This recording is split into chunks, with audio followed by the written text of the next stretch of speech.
Masterjet, ask ko lang po if meron pa akong matanggap na year-end bonus. Nag-resign ako sa DepEd last August 21 at yung item ay November 2018. So nitong taon lamang nag-resign, no? August 21, 2023. So hindi pa po dumating yung araw ng release ng year-end bonus sa November 15. Mas nauna po yung resignation. So ayon po sa guidelines ng year-end bonus mga master ay yung mga nakapag-render ng at least a total or aggregate of 4 months from January 1 of the current year but who have retired or separated from government service before October 31 of the same year shall be granted within the month of retirement or separation.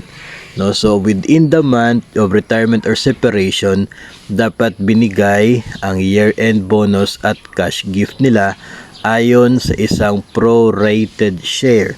No, hindi po buo. Kung nag-separate from government service provided lamang na umabot ng 4 months. No, so dapat nag-resign ka o nag-retire starting May 1 of the year para mayroon ka makukuhang proportion ng inyo pong year-end bonus and cash gift. So narito po yung magiging ratio o percentage, no, ng inyo po makukuha na bonus. Kapag 4 to 5 months, 50% kalahati. So malaki na rin po yun. No, so dapat talaga mag-resign ka May para mayroon ka makukuhang at least 50% ng inyo pong bonus. 5 to 6 months, 60%. 6 to 7 months, 70. 7 to 8 months, 80%. 8 to 9 months, 90%. At 9 to 10 months, 95%. Ito yung mga mag-resign o mag-retire month of October, 95% ang makukuha nilang bonus. So hindi po buo.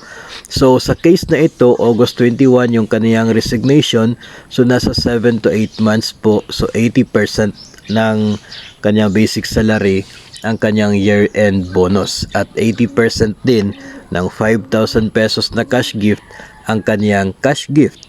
No, so malaki na rin po 'yon. Ngayon, may mga cases na yung pag-release ng bonus ay ginagawa po yan ng inyo pong agency kasabay doon sa kanilang pagbibigay sa iyo ng tinatawag nila na last payment. No, so i-check ninyo yung inyo pong certification of last payment from your agency kung nakapaloob na po doon ang para sa year-end bonus and cash gift. No, kasi meron pong details yan kung ano pa yung mga pwede ninyo makukuha. No, especially sa case na ito na August 21 siya nag-resign.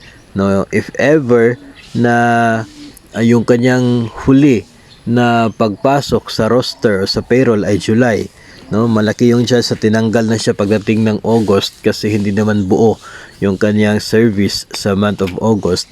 So pagdating sa kanyang CLP or ito pong certification of last payment, nandoon yung kanya pong sahod for August 1 to 21. No, nandoon po. And included din dapat doon yung para sa proportion ng kanyang year-end bonus and cash gift. No, so ganyan po yung case dito po sa ating sender.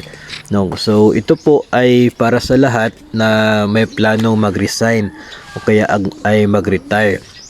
Natatandaan ko one time nung pumunta kami sa isang paaralan, may isang teacher na nag-usap po kami. No, yung kanya kasing plano ay month of April 2024 siya mag-retire.